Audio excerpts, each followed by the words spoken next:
Je vais vous poser 4 questions et vous allez prendre le temps pour chaque question, répondre, écrire la réponse ou garder la réponse à l'esprit. Bon, il y a 4 chiffres à rappeler si vous n'avez rien à écrire, donc c'est pas trop compliqué. La première question c'est « J'apprécie toujours la nourriture. Elle me procure du plaisir, de la satisfaction et de la joie. » J'apprécie toujours la nourriture. Elle me procure du plaisir, de la satisfaction et de la joie. Donc 0, ça veut dire pas du tout d'accord. 10, ça veut dire tout à fait, pleinement d'accord.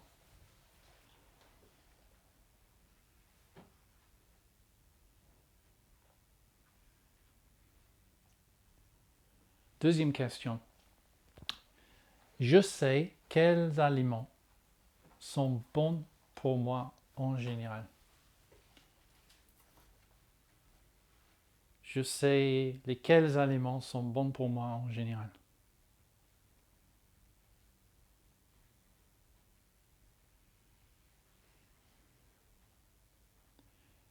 Numéro 3. Je comprends et je suis certain. Je comprends et je suis certaines habitudes et pratiques alimentaires saines. Ça veut dire j'ai un sens de c'est comment de manger sain. Par exemple, manger tel nombre de repas par jour, ne mange pas quand j'ai pas faim. Donc j'ai une idée de c'est quoi l'idée de manger sainement, en dehors de ce que je mange.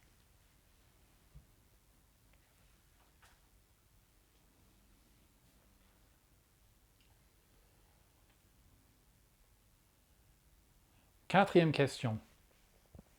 Je sais reconnaître les signes indiquant que mon corps est correctement nourri et que mon alimentation est optimale. Je sais reconnaître les signes indiquant que mon corps est correctement nourri et que mon alimentation est optimale.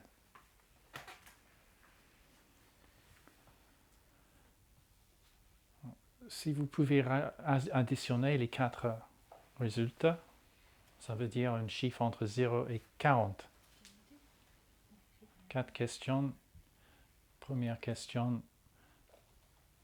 Je sais quoi, la nourriture est un plaisir. Deuxième question, je sais quoi manger. Troisième question, j'ai une idée de comment manger, les règles de la nutrition. Quatrième question, je sais lire les signes de la bonne nutrition chez moi. 0 à 10, chaque question. Ça va? Ok. Alors, si vous voulez partager votre chiffre, soyez libre. Si vous préférez d'abstenir, ce n'est pas un problème. 20. Pardon? 20. 20. 30. 30. 32. Oui. 32. Yeah. 26. Oui. 32. Oui. 29. 27. 27. Yep. 26. 20. Oui. Ok. 31. Ok. Moi, j'ai pas 35. Hmm. 31. Yep. Optimiste.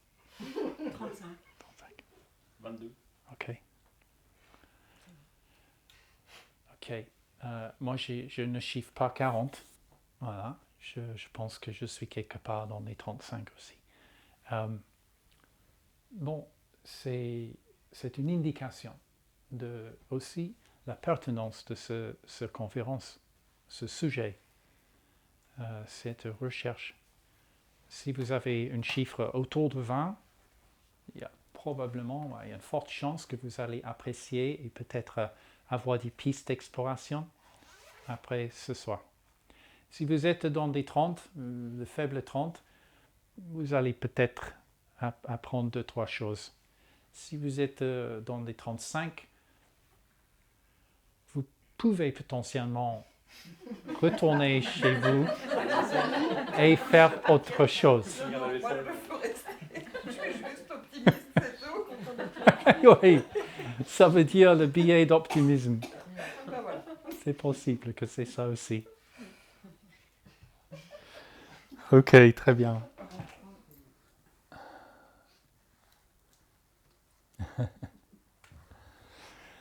Donc mon objectif ce soir, c'est de faire une exploration de la sujet de l'alimentation selon l'Ayurveda. On va commencer par un petit amuse-bouche sur les fondamentales de l'Ayurveda. Notamment, au sein de l'Ayurveda, il y a le sujet des 3 doshas. Donc, montrez-moi si vous avez déjà une idée de votre constitution ayurvédique, c'est-à-dire votre type selon les 3 doshas. Juste un petit sondage. OK. Donc en Ayurveda, on a notre propre façon d'interpréter le monde, d'observer, interpréter, comprendre. Et une des leçons fondamentales de l'Ayurveda, ça concerne la nature d'un individu. Notamment comment le médecin ayurvédique va vous comprendre comme un individu par rapport à son projet de favoriser votre santé, d'optimiser votre bien-être. Alors, il y a beaucoup de dimensions en Ayurveda. Et un des sujets qu'on découvre dans une première tome, c'est la question, c'est quoi mon type? Donc, on va comprendre la nature d'un individu par plusieurs différents langages ou caractéristiques, différents biais. Et une des langages, c'est le langage des 3 doshas. En Ayurveda, on va dire que tout est une manifestation, tout est composé de conscience pure et énergie pure, de conscience latente et énergie latente. C'est un peu la métaphysique en Ayurveda. On va dire que tout est conscience et tout est énergie fondamentalement. On peut s'inspirer de cette idée par notre propre vécu, surtout. Et c'est vrai que le sujet de la conscience est pas facile à aborder. Même les scientifiques aujourd'hui n'ont pas vraiment un langage établi entre eux. Et donc, on ne va pas aller trop là-dedans ce soir. Donc, tout le reste, c'est énergie, matière. Et en Ayurveda, on divise tout en 5 états de matière, 5 champs, 5 catégories. Donc, mettons que vous êtes intéressé par le monde naturel. Si vous êtes en train de regarder le monde naturel à travers des lunettes ayurvédiques, vous allez dire, j'ai que 5 choix. Quelque chose que j'observe, il est une manifestation d'une combinaison de vibrations d'énergie, de fluctuations, d'interactions, de formes, de couleurs, de sons, etc. Plein de différentes. On observe le monde grâce à nos 5 sens, nos sens. Et on a donc la perception, et après, on construit une sorte de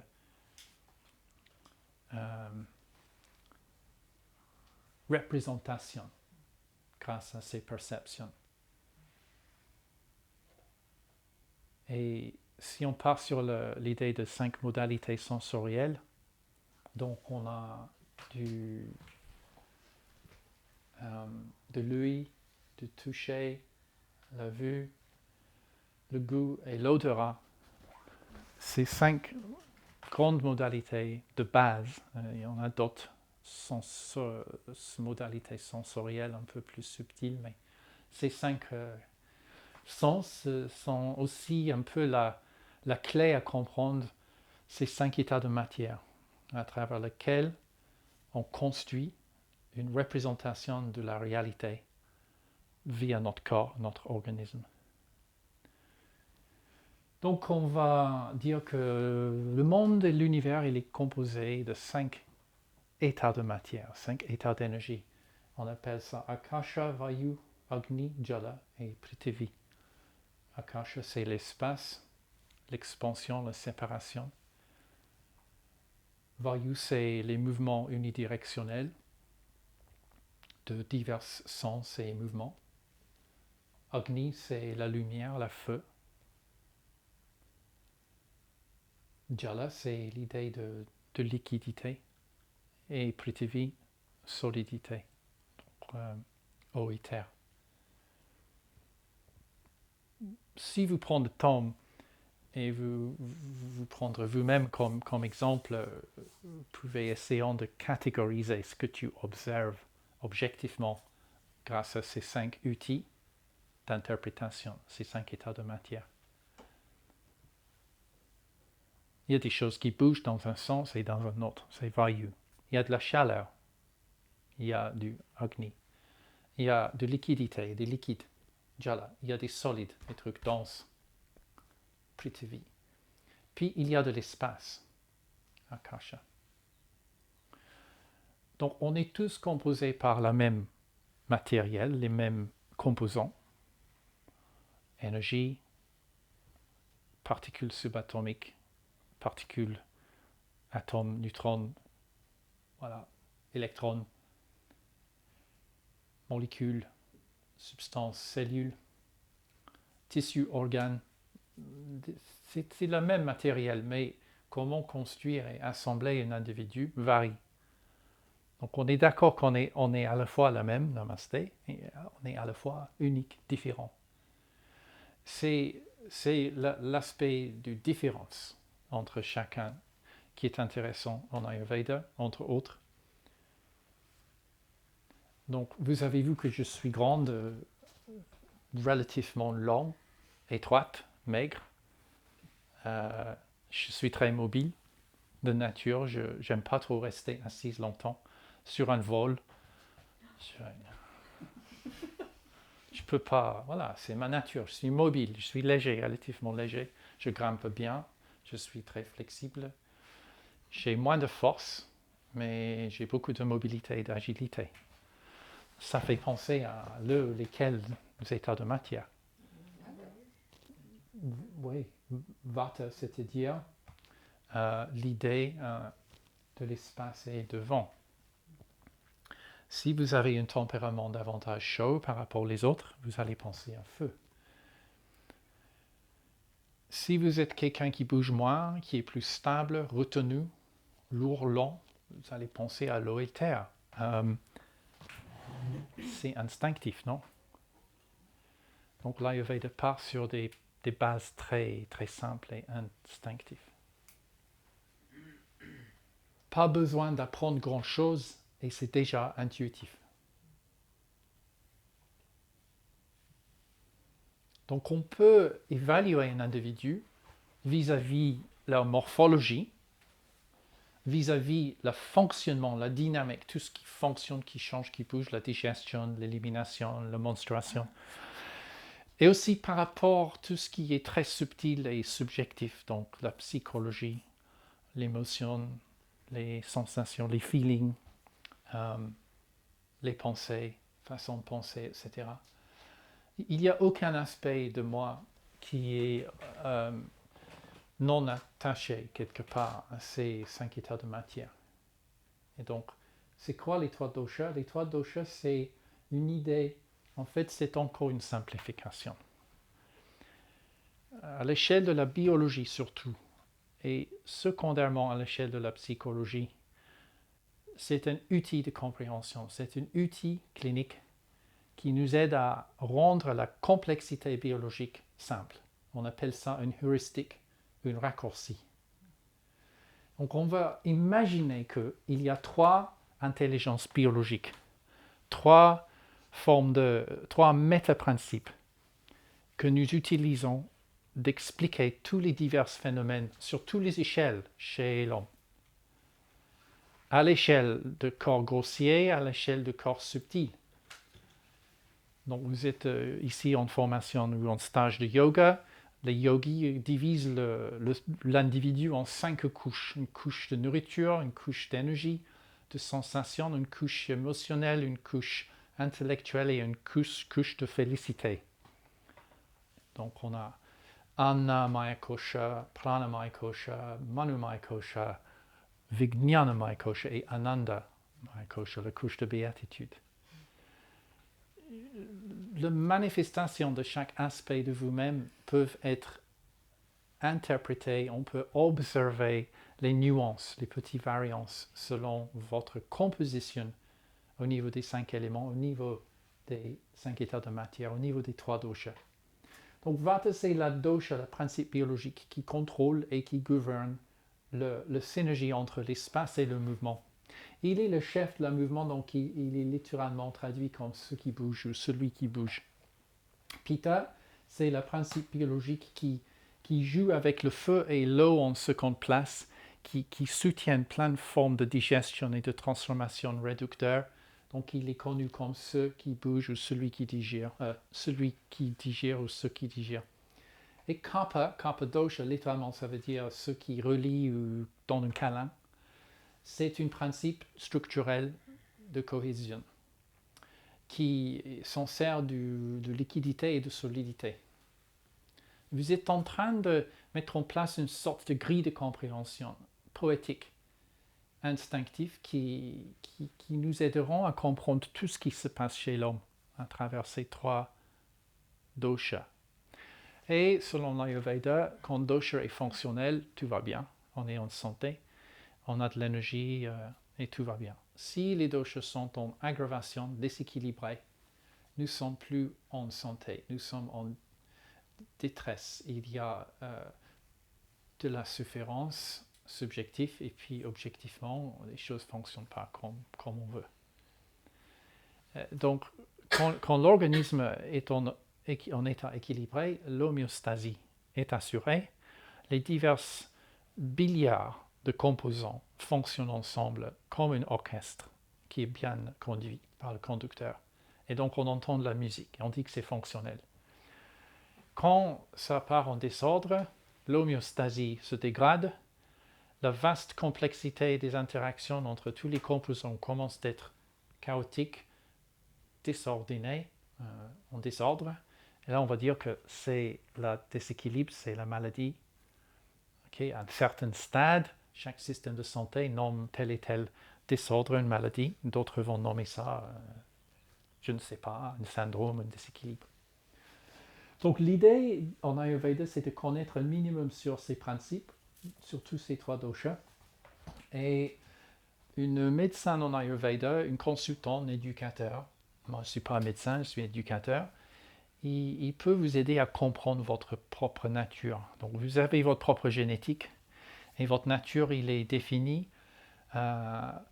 dès la conception jusqu'à la naissance. Donc il y a un point de départ, les graines de maman et papa, donc l'ADN du sperme et ovule. Bim, ça se mélange, il se parle, il fait un projet. Et après, pendant toute la grossesse, il y a beaucoup d'informations qui arrivent à le fœtus via maman, surtout via les hormones. Ce qui renseigne aussi sur c'est quoi bientôt l'environnement dans lequel je vais m'apparaître. Ayurveda, on dit que vous êtes dans un bain de conscience et d'énergie. Donc vous allez, votre nature, il est influencé par toute cette énergie au niveau des 5 états de matière, ces qualités autour de vous. Si l'environnement est très mouvementé, donc on pense à l'idée de Vayu, donc très mouvementé, léger, mobile, peut-être votre nature s'adapte déjà pendant la grossesse. Et donc cette nature de naissance est quand même assez importante. On considère qu'il est fixe. C'est comme un blueprint d'architecte qui définit le plan de votre vie quelque part. Alors, pas tout, mais surtout comment vous êtes configuré dans votre unicité, morphologie, métabolisme et les tendances psychologiques, tendances profondes. Bien sûr, on est né, on est conditionné, on s'adapte et donc on va voir ce phénomène aussi d'adaptation qui est en jeu. Le but, c'est de comprendre mon état des doshas aujourd'hui pour mieux adapter mon alimentation. Ça, c'est un sujet qui intéresse tous les médecins en Ayurveda et tous les praticiens. Donc, bref, un profil Vata, il a ces qualités qui dominent sec, léger, froide. Donc, il est relativement moins conçu, moins lourd, plus léger. Il a tendance à être un petit peu sec, un peu moins juteux, onctueux, rempli. Et puis, thermiquement, il est un peu plus frais. Les extrémités sont plus frais. La digestion, il est moins chaude. Donc, on va apprendre en Ayurveda comment associer des qualités simples avec des nuances comme comment fonctionne ma digestion, par exemple. La constitution Vata est plutôt long et fin. On appelle ça ectomorphe dans le langage aujourd'hui. La constitution pure Pitta, parce qu'il y a des mélanges. Donc, une nature Pitta, c'est quelqu'un qui a surtout une donne de chaleur. Et au niveau structurel, c'est quelque chose qui penche un peu entre un élément léger, le feu, et un élément lourd, l'eau. Donc, il est moyen au niveau de corpulence. Il reste quand même une légèreté chez cette constitution. Et quand vous avez Pitta qui domine, vous êtes quelqu'un chaud, vif, intense, un peu piquante. Je pense qu'intuitivement, vous pouvez comprendre un peu qu'est-ce que ça veut dire. Vos mains et vos pieds sont plus chaudes, vous allez digérer en général plus facilement que les autres. Vous avez une température plutôt un peu élevée. Vous êtes plus fébrile, potentiellement plus de terrain inflammatoire par rapport à un terrain de carence et de sécheresse chez Vata. Si vous avez Kapha qui domine, les qualités parlent pour eux-mêmes. Et donc, moi, je donne juste quelques idées pour donner un sens. Ce n'est pas une leçon aujourd'hui des trois doshas, vraiment. Donc, Kapha, c'est au terre. Donc, on a des qualités comme lourd, long, grossier, dense, stable, gras, froide. Peut-être on n'aime pas trop ces mots quand on pense à soi-même. Parce qu'aujourd'hui, dans la culture, surtout si on est une femme en Occident, en France, en Angleterre, l'idéal, selon la mode, c'est d'être plutôt maigre, n'est-ce pas? Encore, c'est malheureusement comme ça. Dans d'autres cultures, c'est pas ça. Et en fait, ça c'est juste un petit bémol, mais si vous êtes né de nature Kapha dominante, ça ralentit la vie. Ça veut dire que vous allez vieillir moins rapidement. Et cette lenteur et stabilité, cette côté structurel, ça vous protège contre le vieillissement. Et donc vous allez avoir une vie plus longue. Et c'est une constitution. Il y a dans des pays comme Inde, par exemple, ou Afrique, traditionnellement, et même aujourd'hui, si vous êtes plutôt rond, c'est un bon signe. Donc, si on a un bon développement de graisse, de tissu graisseux, sous-cutané, donc les fesses, par exemple, c'est plutôt bien pour la santé aussi. Avant que c'est un excès. Ouais. Si c'est vraiment un excès, c'est plus bon. Donc, il faut réécrire un peu les normes sociales. Celui qui est né Vata, il vit rapidement. Vous avez peut-être entendu les yogis disent que vous avez une norme de battement de cœur. Et après, tu meurs. Tout le monde a combien de milliers de battements de cœur. Il y a un nombre et une notion. Mais ça, c'est prouvé maintenant scientifiquement. Qu'il y a une moyenne nombre de battements cardiaques pour tel et tel animal. Et donc, c'est vrai que si vous êtes capable de ralentir un peu votre rythme cardiaque, c'est une des façons très très simples de surveiller votre état et d'avoir potentiellement une petite optimisation de votre profil de santé sur la longue durée. Donc, une constitution, un individu, elle vit par exemple, elle n'est pas pure, personne n'est pure dosha. Tout le monde a un peu des trois, parce qu'il le faut, on est composé de cette nature. C'est après une question de dosage. Et c'est rare qu'il y ait des gens extrêmes ou atypiques, mais quand tu vois quelqu'un de très atypique, parfois c'est quelqu'un de très pur, c'est-à-dire c'est vraiment un dosha qui domine par rapport aux autres. Donc, à peu près de cette idée que ma nature, mon constitution natale peuvent être interprétées par cette grille des trois doshas, des 5 éléments. Avez-vous des questions avant qu'on passe à la nutrition? Des jumeaux, par exemple. Ils peuvent ne pas avoir la même constitution complète. Tout à fait. Ils peuvent être sur deux doshas différents, alors que c'est... Alors, je parle des vrais jumeaux, hein. Oui. Pas des faux. Hein. Des jumeaux génétiques, oui, nés au même moment. Ouais. Yeah, après, J'ai pas trop de réponses sûres sur cette question, mais les deux sont déjà en compétition dans le ventre. Dans l'utérus. Et qu'est-ce qui fait que l'âne, tu vois, c'est peut-être des tout petites irrégularités dans la façon que l'un est nourri, l'autre est nourri, et après lequel absorbe lesquelles hormones et lesquelles énergies, lesquels éléments, à quel moment. Et après, en Ayurveda, dans la culture védique et en Ayurveda, on a l'idée d'une jiva, un âme. Et votre jiva, c'est un aspect de vous-même qui est un autre aspect de votre unicité.